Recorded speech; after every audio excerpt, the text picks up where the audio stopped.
As a kid, I knew what I wanted to do when I grew up. I wanted to be a superhero. Or maybe a Jedi Knight, but a superhero seemed more feasible. Either way, I wanted to fight injustice, right wrongs, make the world a better place. I knew that most superheroes have a day job. I mean, Superman works at a newspaper, so does Spider-Man. The X-Men run a school for gifted and apparently very wealthy mutants.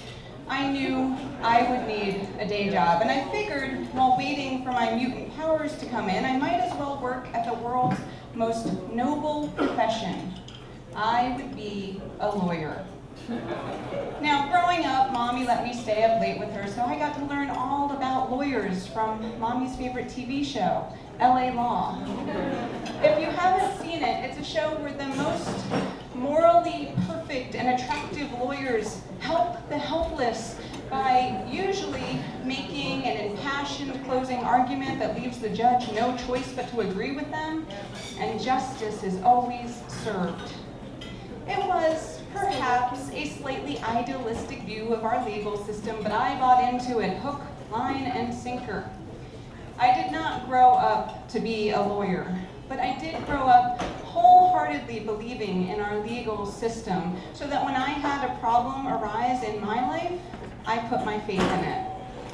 When I moved into my husband's house, I put the townhouse that I owned up for rent. My very first tenant, Kim, was a nightmare from day one. Her first rent check bounced after she moved in. She was late paying her rent every month. She broke the homeowners association rules and got in fights with many of the neighbors, which I got to hear about from the resident busybody and homeowners association treasurer, Christopher Robin. That's his real name. I think Christopher Robin wanted to be a spy when he grew up because that was his favorite pastime. He taught photo and video production during the day, and he used those skills in his spying. One time, he sent photos of a neighbor's dog's poop to everyone in the association because she had failed to pick it up. And to prove that it was that neighbor's dog's poop, he included a measuring tape in the photos so we could all identify the poop by scale, I guess. He particularly loved spying on Kim, probably because she gave him so many juicy reports, which I had to hear about. Now, a day came, and I had started waiting for it at this point, where Kim stopped paying rent altogether, and she refused to move out. I knew I was going to have to evict her. She knew she was getting evicted. Christopher Robin knew she was up to no good. I was getting married in a few months, and I had my hands full, so I had to hire a lawyer to help me with the eviction process. Jean, my lawyer, got us a court date, but it wasn't for another month, so Kim continued to live in my place for free. I wanted nothing more than to go to my house, throw her and her crap out, and change the locks. Seemed like a good idea to me, but Jean told me that it would be a bad idea. Apparently, she could sue me for throwing her out of my house even though she wasn't paying for it. So I waited for my revenge. Jean kept trying to tell me that I wouldn't get the satisfaction I was looking for from court, but I didn't believe him. When the court day arrived, I showed up fully expecting everything to go my way. I wasn't some evil landlord throwing this poor woman out on the street. She was taking advantage of me. Clearly, the judge would see that. Just not that day. When we got to court, we were informed that Kim had asked for and received an extension. We had to schedule a new court date. Another month later, Kim got to stay there for one more month. The wrongness of it nearly drove me insane. But I knew, I held on to this hope that in 1 month I would be vindicated. I would win not only the eviction, but what would be 4 months' rent, plus the nearly $3,000 of legal fees. I waited and anticipated the day, and it finally arrived. When I got to the courthouse, I was sitting in the courtroom looking around and noticed that Kim was not there, which was a little bit disappointing because I kind of wanted to see the look on her face when the judge awarded me what I calculated to be the $9,000 that she owed me. But I was excited, whether or not she showed up, that I was finally going to be able to share my story, that my voice would be heard, and that justice would answer back. The bailiff called our names. Jean and I stood up. The bailiff gave the judge our paperwork, and the judge read it over in about 2 seconds before ruling. Eviction granted, damages awarded, 2 months' rent, $3,400. I turned to Jean, horrified that I wasn't even getting awarded the rent that I was due, let alone legal fees, but Jean just kind of shot me a "I got this" smile, and then he launched into an impassioned speech. Your Honor, my client only became a landlord because the economy didn't allow her to sell her townhouse. She was breaking even on rent as it was.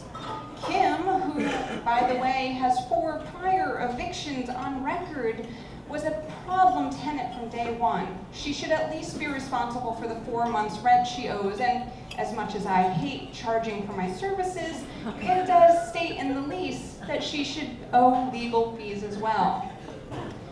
The judge considered, nodded sagely, and then agreed. Or at least that's what I imagined would happen. Instead, Jean just stood up and said, "Legal fees, Your Honor?" The judge barely looked at us as he awarded me $200 more, and we were summarily dismissed.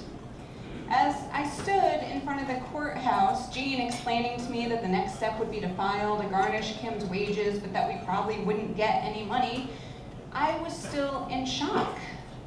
It was wrong.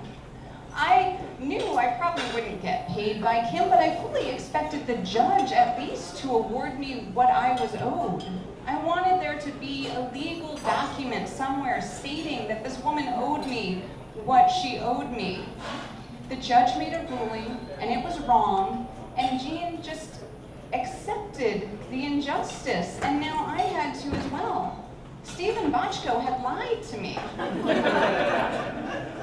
To make matters more complicated, when the eviction finally got scheduled, it was scheduled for when I was going to be away on my honeymoon.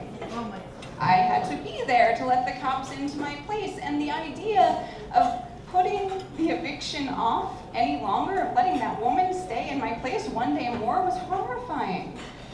Fortunately, I had some good friends, David and Mary, who were able to meet the cops on the scheduled date. I almost hoped Christopher Robin would videotape it for me. I mean, I wanted to see Kim escorted off the premises. And speaking of everyone's favorite spy, I did make sure to let him know about the eviction, and I told him that David and Mary had keys to my place and that they would be coming by, and I described them because I didn't want there to be any kind of problem. I went on my honeymoon, and when I got back, the eviction had happened, Kim was gone, but I never got a penny from her. She won, I lost, and our justice system that I had had so much faith in let it happen. It makes me wish sometimes that I had grown up to be a lawyer, because I know that I could write a kick-ass closing argument. But at least I got one realistic expectation right as a child. If you really want to make the world a better place, all you need to do is grow up and be a superhero. My friend Jessica had just gotten married. Coincidentally, her epic battle to rid her Reston townhouse of its nightmare tenant was coming to a conclusion at exactly the wrong time, because she was about to leave the country to go on her honeymoon. So, she asked my wife Mary for 2 little favors. To everyone's surprise, Kim had cleared out before the actual eviction date, so she needed the locks changed on the townhouse to prevent any further mischief. And she also needed someone to go and meet the sheriff's deputy and her lawyer, Jean, on the eviction day. Mary agreed, but the week of the eviction and the honeymoon, things went crazy at Mary's job. Naturally, being a good husband, I asked, "What can I do to help?" We agreed that I would handle the eviction since I couldn't go to Mary's job and sit at her desk for a day. So first priority is to get the locks changed. Jessica had already picked out and scheduled a locksmith, so that's no problem. I just have to go there on the right day and let the guy in. He's fast. He gets the locks changed much quicker than I would have expected on both the back door and the front door. Somehow this still costs several $100s, despite him only being there for like half an hour. And I feel pretty bad about that, but I'm glad at least favor number one is done. The next day, Mary breaks some bad news to me. She's gotten an email from Jean, Jessica's attorney, that apparently we have to change the locks while the deputy serving the eviction is there, standing there watching, in fact. This kind of throws a wrench into my week. I had actually just started a new job, and I'd already taken off time once to meet the locksmith, and I was taking off time again to go for the eviction, but, you know, we're doing favors for a friend, so we're gonna do it. The problem is, I'm like already feeling pretty bad about the several $100s the first visit has cost, and I don't really want Jessica to have to pay for 2 or maybe 3, you know, visit number 2 or visit number 3, and I really don't want to track her down overseas to tell her this has to happen. So I have a genius idea. I watched the locksmith work, and to me, it looked like what he did was pretty easy. So I should just do it myself. I mean, this seems like a good plan to me. I hadn't thrown away the old locks yet. I was gonna take them to the metal recycling at the dump, so they're still in my car. So all I have to do is get off work, go home, get some tools, go to Jessica's townhouse, take the shiny new locks off, put the beat up old locks on, and then when I go for the eviction, I can take the old locks off again and put the new ones on and pretend for the deputy that it's the first time the locks are being changed. Great. It's easy, I don't have to schedule anything with another locksmith, and it's not gonna cost Jessica a dime. Fantastic. So I find myself on a Thursday evening after work at Jessica's townhouse to execute step 1 of my brilliant money-saving plan. The first problem I run into is it's actually a lot harder to change the locks than I thought it would be. For one thing, the power in the house is off, has been off for a little while, because guess what? Somebody wasn't paying the bill. So right away, I start sweating up a storm because it's an unseasonably warm September evening, and there's no AC in the house. There's also no lights because there's no electricity. So I can't really see what I'm doing very well. I've anticipated this problem though, so I brought a bunch of flashlights with me, and I'm sort of like moving them around to point at the doorknob while I'm working. But it's really going pretty slow.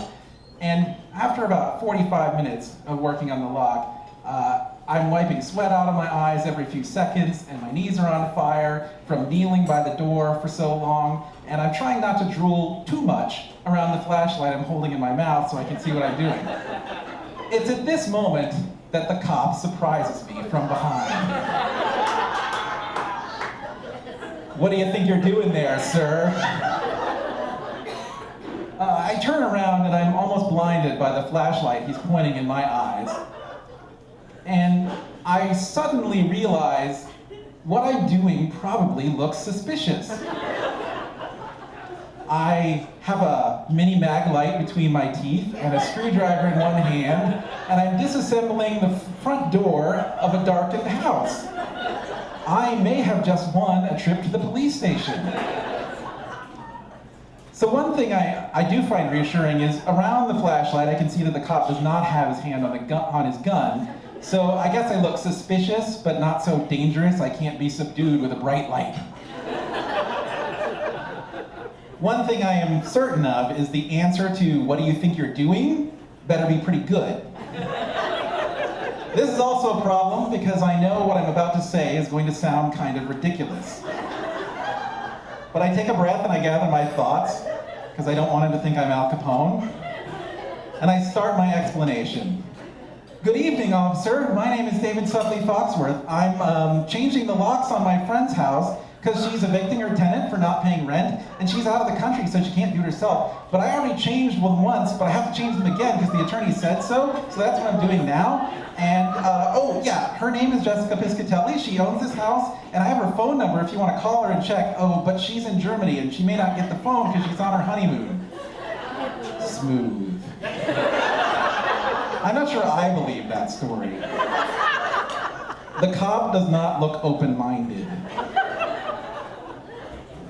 In fact, he orders me out the doorway and tells me to sit on the sidewalk with my hands in plain sight, demands my driver's license, and has me repeat the story about 3 times, interjecting with questions along the way. Eventually, he turns to the side and says, "What do you think of all this?" And at that moment, I realized my laser-like focus on convincing this cop that I am not a dangerous criminal has prevented me from noticing that there's not one light in my face, there's 2 lights. There's somebody standing behind the cop, and that somebody is holding up a camera.